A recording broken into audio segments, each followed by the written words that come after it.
اللہ رب محمد صلی اللہ علیہ وسلم نحن عباد محمد صلی اللہ علیہ وسلم اللہم رب اشرح لی صدری ویسر لی امری واحلل عقدۃ من لسانی یفقہوا قولی اللہم رب یسر ولا تعسر وتمم بالخیر ربی زدنی علما ربی زدنی علما ربی زدنی علما۔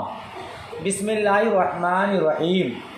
باب ما یستحب للکاتب ان یکون امینا عاقلا۔ حدثنا محمد بن عبید اللہ ابو ثابت حدثنا ابراہیم بن سعد عن ابن شہاب عن عبید اللہ بن سباق عن زید بن ثابت قال بعث الی ابو بکر لمقتل اہل الیمامہ وعنده عمر فقال ابو بکر ان عمر اتانی فقال ان القتل قد استحر یوم الیمامہ بقراء القرآن وإني أخشى أن يستحر القتل بقراء القرآن في المواطن كلها۔ لمبی حدیث ہے، ترجمہ دیکھیے۔ باب کیا ہے؟ ما یستحب للکاتب ان یکون امینا عاقلا۔ کاتب کے لیے مستحب ہے کہ امانت دار اور عاقل ہو۔ امانت دار اور عاقل ہو۔ ظاہر سی بات ہے، وہ امین نہیں ہوگا تو دوسرے کے حقوق کو ضائع کرے گا۔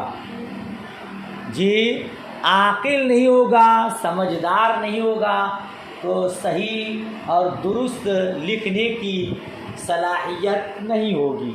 لہذا کاتب کے لیے ضروری ہے کہ وہ امین بھی ہو اور عاقل بھی ہو تاکہ دوسرے کے حقوق کا خیال رکھے۔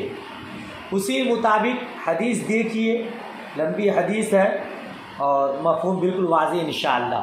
حضرت زید بن ثابت رضی اللہ تعالی عنہما سے روایت، کن سے روایت؟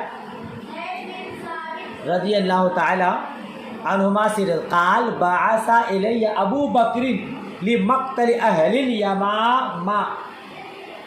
حضرت زید بن ثابت نے فرمایا مقتل یمامہ کے باعث، مقتل یمامہ کے باعث سبب حضرت ابو بکر نے مجھے بلایا۔ مقتل یمامہ کے سبب حضرت ابو بکر نے مجھے بلایا۔ وعنده عمر، اور ان کے پاس حضرت عمر بھی تھے۔ یعنی اہل یمامہ نے بہت لڑائی کی۔ آپ کے حاشیہ 2 پر پورا خلاصہ لکھا ہوا ہے۔ مسیلمہ کذاب نے لڑائی کی تھی اور اس میں 70 یا 700 قاری قتل کر دیے گئے تھے، شہید ہو گئے تھے۔ اس جنگ اور لڑائی کی وجہ سے حضرت ابو بکر نے مجھے بلایا۔ کن کو؟ زید بن ثابت رضی اللہ تعالی عنہما کو۔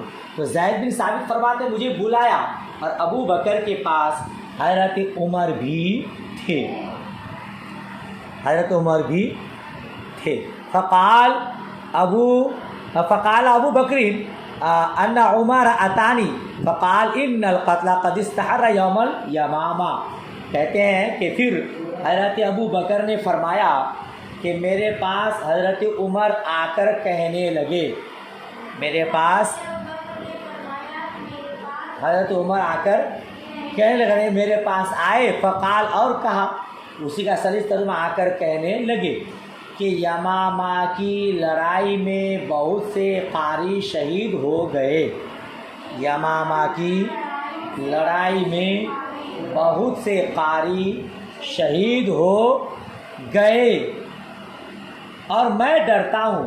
وإنی اخشی، اور مجھے ڈر ہے، میں ڈرتا ہوں کہ دیگر تمام مقامات پر دیگر تمام قرآن کریم کے قاری اسی طرح شہید ہوتے رہے. بولیے ان یستحر القتل بقراء القرآن فی المواطن کلیہا، کہ دیگر تمام مقامات پر قرآن کریم کے قاری اسی طرح شہید ہوتے رہے. فَيَذْهَبُ قُرْآنٌ كَثِيرٌ، تو قرآن کریم کا اکثر حصہ چلا جائے گا. اگر ہر مقامات پر اسی طرح قرآن پاک کے قاری شہید ہوتے رہے تو قرآن پاک کا اکثر حصہ چلا جائے گا، نقصان ہو جائے گا. وَإِنِّي أَرَىٰ أَن تَأْمُرَ بِجَمْعِ الْقُرْآنِ، لہذا میری رائے یہ ہے کہ آپ قرآن کریم کو جمع کرنے کا حکم دیں. کس نے کہا یہ؟ حضرت عمر فاروق اعظم نے حضرت ابو بکر صدیق رضی اللہ تعالیٰ عنہ کو یہ مشورہ. تو حضرت ابو بکر صدیق نے کیا جواب دیا؟ قلت کیف افعل شیئا لم یفعل رسول اللہ صلی اللہ تعالیٰ علیہ وسلم. حضرت ابو بکر فرماتے ہیں میں نے جواب دیا میں وہ کام کس طرح کروں، میں وہ کام جس کو رسول پاک صلی اللہ تعالیٰ علیہ وسلم نے نہیں کیا ہے نا. فقال عمر، تو حضرت عمر رضی اللہ تعالیٰ عنہ نے فرمایا ہوا واللہ خیر، لیکن خدا کی قسم وہ بہتر ہے. لیکن خدا کی قسم بھلے رسول پاک نے ان کے زمانہ نبوت و رسالت میں یہ کام انجام نہیں دیا، مگر آج حالات دیگر ہو ہیں، آج حالات ابتر ہے، خراب ہے. اس طرح قاری لوگ شہید ہوتے رہے تو قرآن پاک ضائع ہو جائے گا. لہذا ابو بکر صدیق بھلے رسول پاک نے نہیں کیا مگر خدا کی قسم یہ کام اب بہتر ہے، لہذا آپ قرآن پاک کو جمع کرنے کا ٹھیک ہے. فلم یزل عمر یراجعنی فی ذالک حتی شرح اللہ صدری للذی شرح له صدر عمر. اللہ اکبر. چنانچہ حضرت عمر اس کے متعلق برابر اصرار کرتے رہے. تو حضرت عمر اس کے بارے میں برابر اصرار، یہاں تک کہ اللہ تعالیٰ نے اس کام کے لیے میرا بھی سینہ کھول دیا. یہاں تک کہ اللہ تبارک و تعالیٰ نے اس کام کے لیے میرا بھی سینہ کھول دیا جس کے لیے حضرت عمر کا سینہ کھلا تھا. للذی شرح له صدر عمر، جس کے لیے حضرت عمر کا سینہ کھولا تھا. وَرَأَيْتُ فِي ذَلِكَ الَّذِي رَأَى عمر، اور میرا نظریہ بھی وہی ہو گیا جو حضرت عمر کا تھا، اور میرا نظریہ میری رائے بھی وہی جو حضرت عمر کا نظریہ تھا. قال زید قال ابو بکر، حضرت زید کا بیان ہے حضرت ابو بکر نے فرمایا، حضرت ابو بکر نے فرمایا کیا فرمایا؟ وَإِنَّكَ رَجُلٌ شَابٌ عَاقِلٌ لَا نَتَّهِمُكَ، تم نوجوان اور عقل مند آدمی ہو، تم نوجوان اور عقل مند آدمی ہو، تم پر لوگ کسی قسم کا الزام بھی نہیں لگاتے ہیں. لا نَتَّهِمُكَ، تمہیں کوئی تہمت نہیں لگاتے ہیں، لوگ کسی طرح کا الزام بھی نہیں لگاتے. قد کنت تکتب وحی لرسول اللہ صلی اللہ تعالی وسلم، اور تم رسول پاک صلی اللہ تعالی علیہ وسلم کے لیے وحی بھی لکھتے رہے ہو. صلی اللہ علیہ وسلم کی وحی بھی لکھتے رہے ہو فتتبع القرآن فجمع، لہذا تلاش کر کے تم ہی قرآن کریم کو جمع کرو، لہذا تلاش کر کے تم ہی قرآن کریم کو جمع کرو۔ کس کو کہا؟ حضرت زید بن ثابت کو۔ تو حضرت زید بن ثابت نے کیا کہا؟ دیکھیے، قال زید، حضرت زید بن ثابت نے کہا فواللہ لو کلفنی نقل جبل من الجبال ما کان باثقل علی مما کلفنی من جمع القرآن۔ حضرت زید بن ثابت نے کہا خدا کی قسم، خدا کی قسم، اگر مجھے پہاڑ کو ایک جگہ سے دوسری جگہ منتقل کرنے کا حکم دیا جاتا، اگر مجھے پہاڑ کو ایک جگہ سے دوسری جگہ منتقل کرنے کا حکم دیا جاتا تو وہ بھی مجھ پر اتنا بھاری نہ ہوتا، تو وہ بھی مجھ پر جتنا قرآن کریم کا جمع کرنا ہے نا، یعنی قرآن کریم پہاڑ کو ایک جگہ سے دوسری جگہ منتقل کرنا تو آسان ہے، لیکن قرآن پاک کو جمع کرنا آسان نہیں ہے، بہت دشوار کام ہے، بہت بھاری کام ہے۔ قلت کیف تفعلان شیئا لم یفعل رسول اللہ صلی اللہ تعالی وسلم، حضرت زید بن ثابت فرماتے ہیں میں نے عرض کیا، میں نے آپ دونوں وہ کام کیوں کرتے ہیں، آپ دونوں جو رسول پاک صلی اللہ تعالی علیہ وسلم نے نہیں کیا ہے نا۔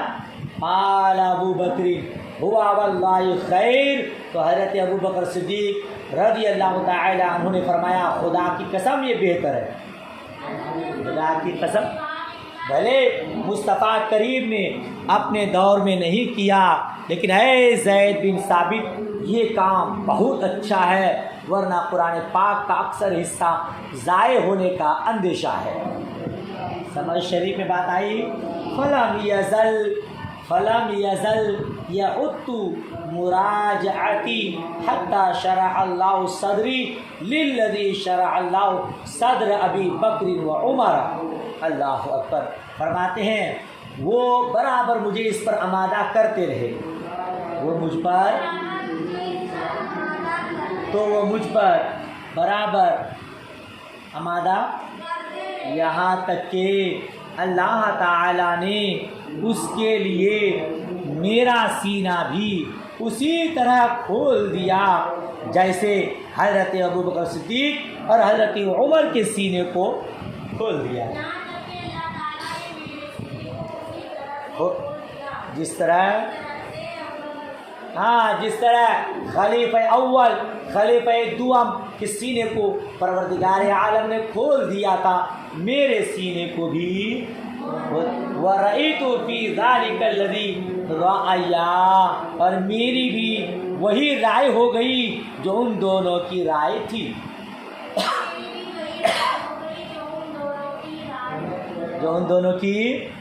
جو خلیفہ اول خلیفہ دوم کا نظریہ تھا، حضرت زید بن ثابت فرماتے ہیں وہی نظریہ میرا بھی ہو گیا۔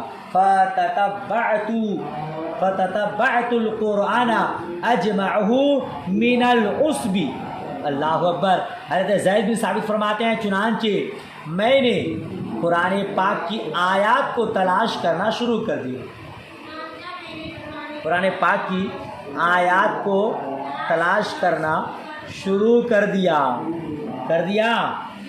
والرقاء واللخاف وصدر الرجال، یہ نا جی کیا لکھا، میں نے کھجور کے پتوں، کھجور کے کھالوں، ٹھیکریوں اور لوگوں کے سینوں سے جمع کرنا شروع کر دیا۔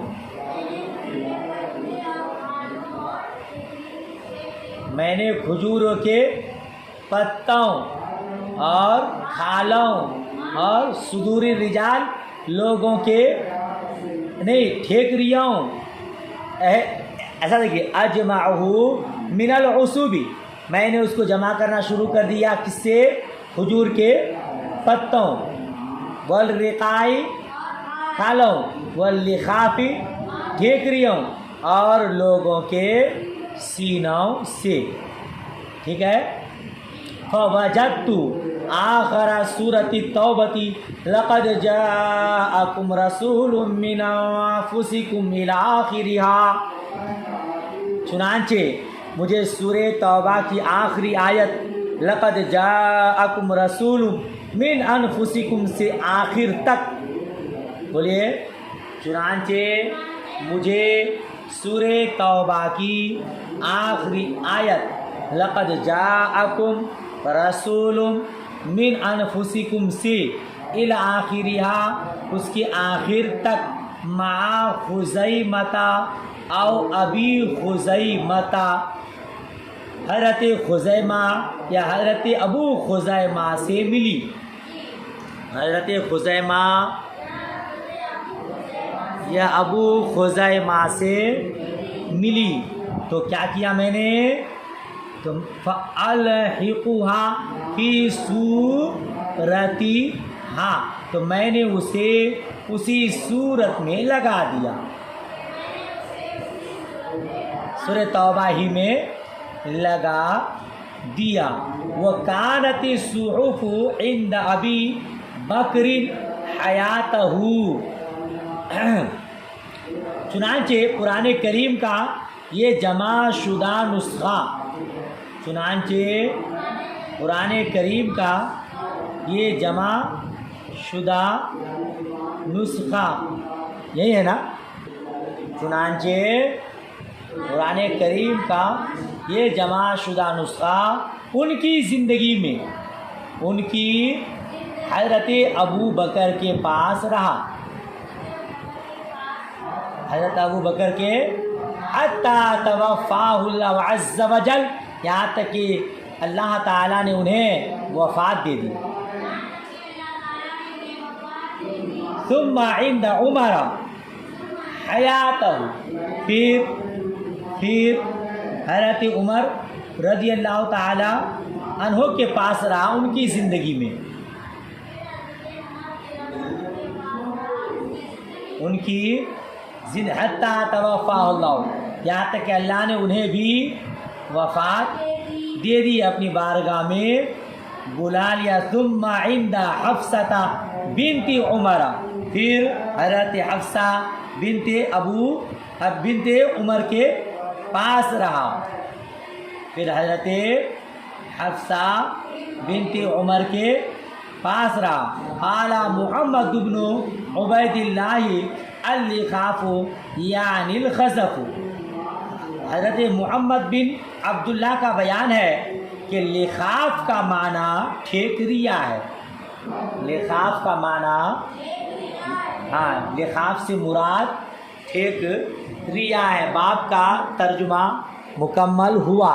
باب تھا کاتب کے لیے مستحب ہے کہ امانت دار اور عاقل ہو، تو قرآن پاک کی کتابت کے لیے خلیفہ اول خلیفہ دوم نے حضرت زید بن ثابت رضی اللہ تعالیٰ عنہ کا انتخاب کیا، چونکہ آپ امین بھی تھے اور آپ عاقل بھی تھے، مصطفیٰ کریم کی بارگاہ میں آپ وحی کی کتابت کیا کرتے تھے، لہذا قرآن پاک کی کتابت کے لیے بھی آپ ہی کا انتخاب ہوا، لہذا معلوم ہوا کہ کاتب کو امین اور عاقل ہونا چاہیے تاکہ لوگوں کی حقوق کی پامالی نہ ہو، بلکہ ان کی حقوق کا لحاظ رکھے اور جو چیز جہاں رکھنی ہو اسی طور پر وہاں رکھے۔